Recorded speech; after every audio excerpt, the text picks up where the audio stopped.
Hey friends, welcome back to Error Genie, your go-to channel for quick and easy fixes.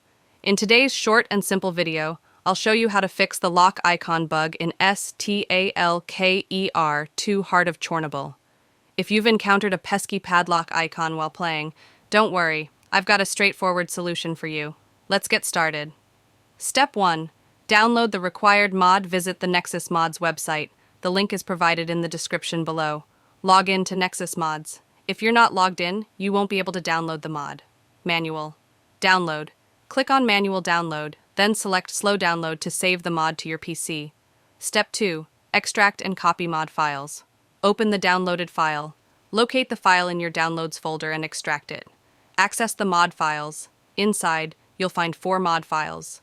Copy the mod files. Right-click the mod files and choose Copy. Step 3. Locate the game directory. Open the game folder. Navigate to your S.T.A.L.K.E.R. 2 game directory. Find the Content Packs folder. Open the Content folder, then the Packs folder.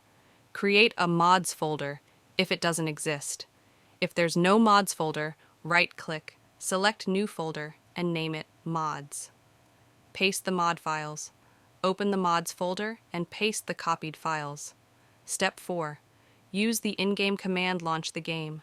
Start S.T.A.L.K.E.R. 2. Open the command console. Press the D key to bring up the command line at the bottom of the screen. Enter the command. Type X-Clear dialog queue and press Enter. Step 5. Test the fix. Relaunch your game and play as usual. The lock icon bug should now be resolved.